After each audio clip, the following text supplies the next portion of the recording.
네, 저희 마켓나우 일부가 오늘부터 조금 손을 봤습니다. 지난번까지 했던 이슈레이더 이제 시간을 이제 대신해요. 오늘부터 저희가 제 뒤에 보시는 것처럼 박근호의 빅샷이라는 이름의 새 코너를 좀 준비를 했습니다. 이제 박근호 이사, 이제 이슈에 대해서 저희가 일주일에 이제 두 번씩 이제 매주 뵀던 분인데요. 박 이사님과 함께 매일 주요 이슈 하나, 그 다음에 이제 종목으로 이제 이슈를 좀 살펴보는 이 두 가지로 좀 구성을 좀 나눠서 박 이사님의 좀 시장 어떤 시각을 살펴보는 시간을 좀 준비를 했습니다. 자, 박 이사님 이제 오십시오.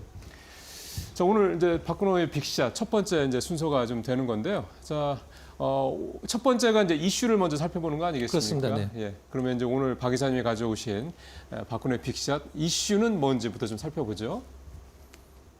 자, 보여주십시오. 국내 최초 대책으로 출범 시장 영향은 이게 넥스트레이드 얘기인 거죠? 그렇죠. 우리가 보통 주식을 하다 보면 내가 갖고 있는 기업이 내가 생각지도 못했던 호재나 어떤 그런 것들이 많이 나오잖아요. 그렇죠. 근데 이 증권주는 사실 무슨 뭐 제품을 개발을 했다거나 아니면 어디와 계약을 했다거나 이런 호재가 나오기 상당히 좀 힘든 업종이에요. 맞습니다. 근데 올해 이제 오랜만에 증권 업종에 좀 약간 훈풍을 불어 넣을 수 있는 호재가 좀 나와서 이 부분을 좀 한번 다뤄보고 관련주까지 한번 살펴보도록 하겠습니다. 예. 박근호의 빅샷의 이슈 부문은요, 이렇게 키워드 1, 2 이렇게 나눠져 있고, 마지막에 이제 박 이사님이 생각하시는 이제 토픽 종목 이렇게 나눠져 있는데요. 자, 그러면 첫 번째 키워드를 한번 볼까요? 네. 넥스트레이드. 이게 이제 흔한 말을 쉽게 생각하면 이제 한국 거래소 외에 그쵸. 거래소가 하나 네. 또 생긴다는 얘기잖아요. 넥스트 트레이드를 좀 약간 합성한 듯한 그런 느낌이 네. 나는데 준비된 이미지가 있으니까 이미지를 보면서 함께 좀 말씀을 좀 그렇죠. 보여드리도록 하겠습니다. 자, 넥스트레이드 홈페이지에서 이제 여러 가지 이제 그 어떤 설명을 좀 많이 해주고 있는 부분들이 네. 있는데 과연 기존의 거래소들과 어떻게 달라지는가가 중요하겠죠. 그렇죠. 그게 제일 중요하죠. 한국 거래소 같다라고 하면 사실 의미는 아예 없는데 거래 시간 연장. 사실 거래 시간은 지금도 6시까지는 거래를 할 수 있긴 하지만 시간의 거래로. 그렇죠. 근데 단일가 매매이기 때문에 좀 약간 불편하죠. 맞습니다. 그래서 이제 오후 8시까지 오전 8시부터 12시간 동안 매매를 할 수 있다라고 하고요. 그다음에 낮아진 수수료. 요게 이제 만약 수수료가 똑같다라고 하면은 사실 큰 메리트가 메리트가 없는데 없죠. 그렇죠. 가장 좋은 메리트라고 볼 수가 있고요. 그다음에 여러 가지 이제 주문 방식이나 이런 것들이 있는데 우리가 이제 증권사에서 우리가 만약에 뭐 A 증권사를 통해서 거래를 한다라고 하면은 한국 거래소를 통할 것이냐, 넥스트레이드를 통할 것이냐 선택을 하고 거래를 해야 되는데 선택을 안 하고도 할 수가 있습니다. 만약에 선택을 안 하고 하면은 호가상 가장 유리한 호가를 제시하는 거래소로 자동으로 연결이 된다라고 그래요. 그 부분은 상당히 좀 약간 그거는 해당 증권사가 알아서 해준다 이거죠? 그렇죠. 네, 그분 상당 메리트가 있고요. 그 다음에 일단은 다음 거로 가볼까요? 네, 다음에 이미지를 좀 보면서 말씀을 드리면 이 넥스트레이드가 이제 만들어질 때 사실 한국 증권 거래소도 대부분의 지분은 거래 증권사들이 가지고 있거든요. 그렇죠. KRX도 근데 넥스트레이드 마찬가지인 것 같아요. 일단 주요 주주사들은 미래, 삼성, 신한, 뭐 NH, 키움 이런 식으로 정해져 있고요. 그다음 일반 주주는 그 다음에 좀 약간 중소형주 증권사들, 그다음에 비주주사로서는 카카오페이가 유일하게 지금 우리가 이제 국내 증권사들은 대부분 다 들어갔네요. 그죠? 그렇죠. 그 시청자 여러분들한테 제가 좀 약간 노래할 만한 말씀을 좀 드려보면 국내 증권사 혹시 몇 개 있는지 아세요? 물어보면 한 15개, 20개 이렇게 얘기를 하시거든요. 훨씬 많죠. 국내 증권사가 60곳이 있습니다. 네. 그러니까 그 국내외 합쳐서. 네, 그렇죠. 네, 국내에서 이제 선택할 수 있는 증권사가 그렇죠. 굉장히 좀 많은 거죠. 그러면은 두 번째 키워드를 한번 자, 좀 가볼까요? 보도록 할까요? 네. 네. 자, 두 번째 키워드로 가보겠습니다. 열어보시죠. 해외. 이거는 또 무슨 의미입니까? 네, 우리나라에만 사실 이 대체 거래소가 있지는 않거든요. 그렇겠죠. 근데 해외에는 과연 어떤 대체 거래소들이 활성화되고 시장의 어떤 부분들을 차지하고 있는지 한번 이미지를 보면서 좀 말씀을 좀 드려보도록 하겠습니다. 자, 화면 보겠습니다. 자, 이제 주요 국가들 이제 미국, 호주, 일본이 나와 있는데요. 미국은 대체 거래소 보통 ATS라고 표현을 하거든요. 얼터너티브 트레이딩 시스템이라고 해서 대안 거래소라고 이제 표현을 하고 그걸 이제 ATS 우리나라에도 ATS라고 표현을 하는데요. 미국은 한 32개 정도 전체 거래 거래의 약 한 11% 정도를 담당을 하고 있다라고 시장을 좀 보고 있습니다. 그다음에 호주 같은 경우는 한계가 있는데요. 다크풀 포함해서 20%. 이제 다크풀이라는 건 뭐를 의미하는 거냐면 우리가 시장을 통해서 이제 실시간으로 거래라는 걸 볼 수가 있잖아요. 네.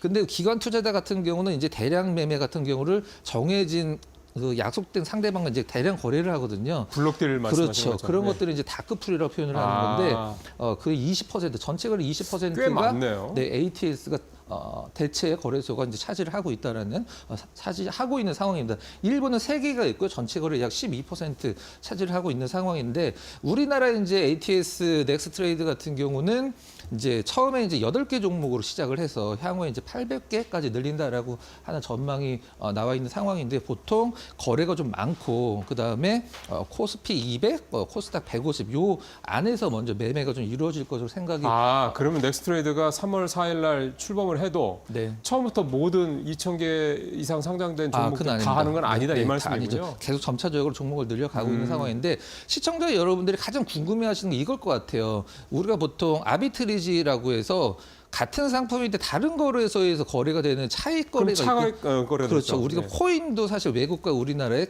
그 가격 차이가 있고 그러면은 네.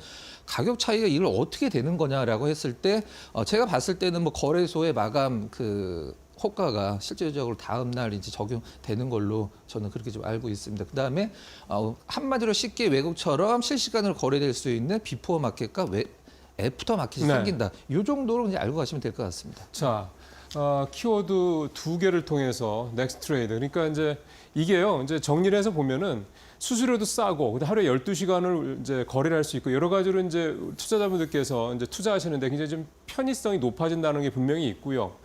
근데 이제 지금 당장 3월 4일 날 출범한다고 하는데 3월 4일부터 우리나라 상장된 종목 2,000개가 좀 넘지 않습니까? 이게 다 적용이 되는 게 아니고 일단은 이제 그 100개, 150개, 코스피 뭐 200 뭐 이런 식으로 이렇게 좀 시가총액 대형주들 중심으로 먼저 일단 진행이 되다가 이제 하나씩 늘려간다 이렇게 이해를 하면 되겠습니다. 아마 근데 그 부분은 뭐 빠르게 네. 진행이 되지 않겠냐. 왜냐하면 사실 이게 초반에 그 참여자들이 많이 들어오질 않으면 투자자들이 들어오지 않으면 이 시장이 자리 잡는 데 분명히 어려울 거거든요. 아마 그 부분은 빠르게 진행이 되지 않을까 그런 기대를 해보겠습니다. 그리고 해외에서도 있긴 한데 우리는 이제 시작, 첫걸음이다 이렇게 좀 보면 되겠고 사실은 이 독점이라는 거, 이 거래소도 우리나라도 거래소가 딱 하나밖에 없었던 거잖아요. 맞습니다. 사실 그거에 대한 폐해가 있었던 건데 이런 부분들이 이번에 경쟁을 통해서 소비자들 훨씬 더 친화적인 그런 시장으로 좀 바뀌어간다 이렇게 좀 이해를 하면 참 좋을 것 같다는 생각이 좀 듭니다.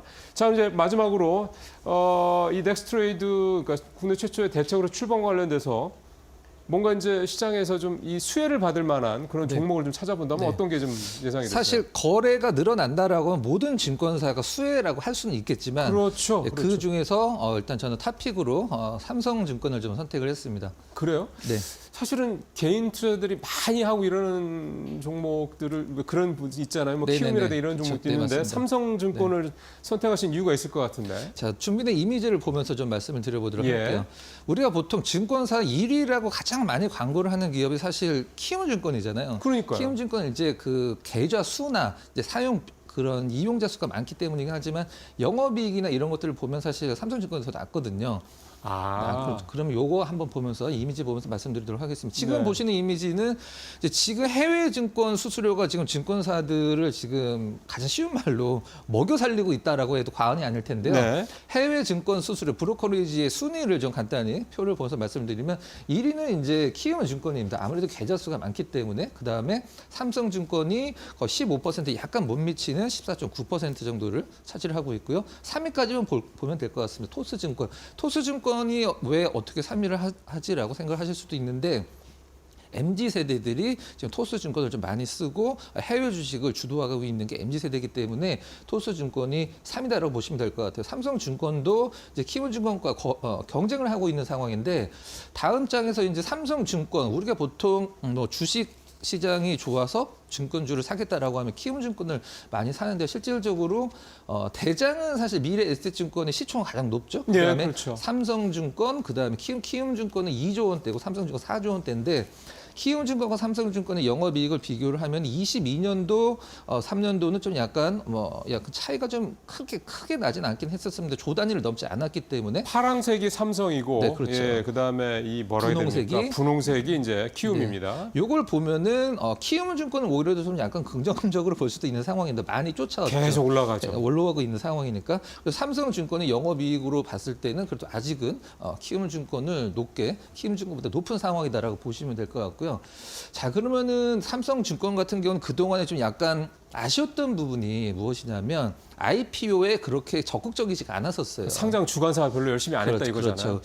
가장 마지막에 상장 주관사한 게 토스입니다. 22년도에. 토스 이후에 한 번도 상장 주관을 한 적이 없는데 올해 상반기에 빅3가 이제 시장에 상장을 하게 되는데 그 세 개를 모두 삼성증권은 이제 IPO를 담당을 하기로 했어요. 아, 그래요? 빅3가 어디예요? 빅3가 이제 다 3조 원, 2조 원, 1조 원이 넘는 기업들인데 SJ 서울보증보험, 그다음에 DN솔루션. DN솔루션은 두산 공작기계죠.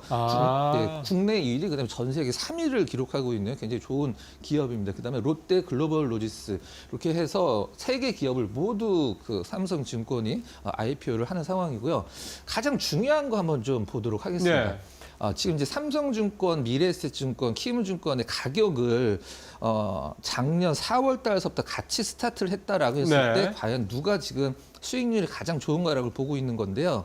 미래에셋증권 이제 빨간색이 삼성, 그다음에 파란색이 미래에셋, 이제 초록색이 키움증권인데요.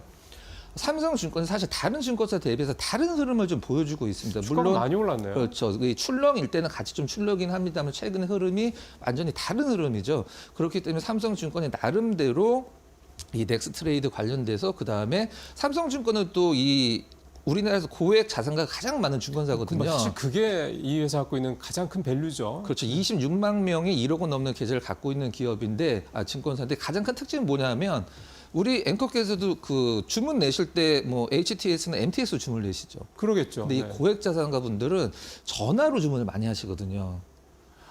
전화로 하면은 수수료가 엄청나게 비싸집니다. 훨씬 비싸잖아요. 훨씬 비싸죠. 그렇기 때문에 삼성증권이 그거에 대한 좀 강점이 있다라고 보시면 될 것 같습니다. 자, 종합적으로 정리를 하면 넥스트레이드는 모든 증권사들이 다 수혜가 있지만 그 중에서 최근에 수급이나 주가 흐름 봤을 때 다른 증권사들과 좀 약간 차별화가 되는 삼성증권을 조금 눈여겨볼 필요성이 있다라고 정리를 하도록 하겠습니다. 그럼 제가 질문 하나 드리면 차트상으로 봤을 때는 삼성증권이 좀 많이 반등을 했잖아요. 특히 작년 말부터 올해 들어서.